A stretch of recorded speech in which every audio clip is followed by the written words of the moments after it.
ഇന്ന് തേജുട്ടൻ കുറച്ച് കുറുമ്പിലാട്ടോ. കുറുമ്പ് എന്തിനാണെന്നറിയണ്ടേ?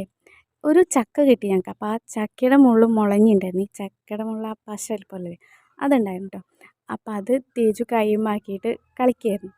പിന്നെ അത് മേലൊക്കെ ആക്കാൻ തുടങ്ങിയപ്പോൾ ഞാൻ എണ്ണ കൊടുത്തിട്ട് തുടച്ചെടുത്തു. പിന്നെ അവനത് കയ്യിൽ ഒട്ടുന്നില്ല. അപ്പോൾ പിന്നെ അതിനായിട്ടോ കരച്ചിൽ. കരച്ചിലിൻ്റെ ബഹളം കേട്ടിട്ടാട്ടോ അപ്പുറത്തെ വീട്ടിലെ ഉണ്ണിയേട്ടൻ ഒരു ഇളനീര് തന്നത്. പിന്നെ ഇളനീരിൻ്റെ മുകളിലായി. ഇളനീര് കണ്ടപ്പോൾ ദേ ഏട്ടന്മാരൊക്കെ പിന്നാലെ ഓടി വന്നേ. പിന്നെ ഇളനീര് കുത്തി പൊട്ടിച്ചിട്ട് അതിന് കുടിക്കാൻ തുടങ്ങി. നല്ല മധുരമുള്ള ഇളനീരായിരുന്നു കേട്ടോ. ഇളനീര് പൊതുവേ ഇവർക്ക് ഭയങ്കര ഇഷ്ടമാണ്. ഞങ്ങളിവിടെ തെങ്ങൊന്നുമില്ലേ. അപ്പോൾ ഞങ്ങളിപ്പോൾ കഴിഞ്ഞ പ്രാവശ്യം പാർക്കിൽ പോയിരുന്നല്ലോ. അപ്പോൾ അതിൻ്റെ മുന്നിൽ ഇളനീര് വിൽക്കുന്ന ആളുണ്ടായിരുന്നു. അപ്പോൾ വില ചോദിച്ചപ്പോൾ ഒരു ഇളനീരിന് 60 രൂപയായിരുന്നു. അപ്പോൾ ഞങ്ങളത് മേടിച്ചില്ല കേട്ടോ. അതിൻ്റെ പിറ്റേ ദിവസമായിട്ടോ ഇപ്പോൾ ഇത് കിട്ടിയത്. അപ്പോൾ പിന്നെ പറയണ്ടല്ലോ, എല്ലാവർക്കും നല്ല സന്തോഷമായി. പക്ഷേ ഇളനീരിലധികം വെള്ളമൊന്നും ഉണ്ടായില്ല. കുറച്ച് വെള്ളം ഉണ്ടായിരുന്നുള്ളൂ. അത് ഞങ്ങളെല്ലാവരും കൂടി കുടിച്ചു. പിന്നെ അത് പൊളിച്ചിട്ട് അതിൻ്റെ കാമ്പെടുത്ത് കഴിച്ചിട്ടോ. അപ്പോൾ ഇന്നത്തെ വിശേഷം ഇതാണ്.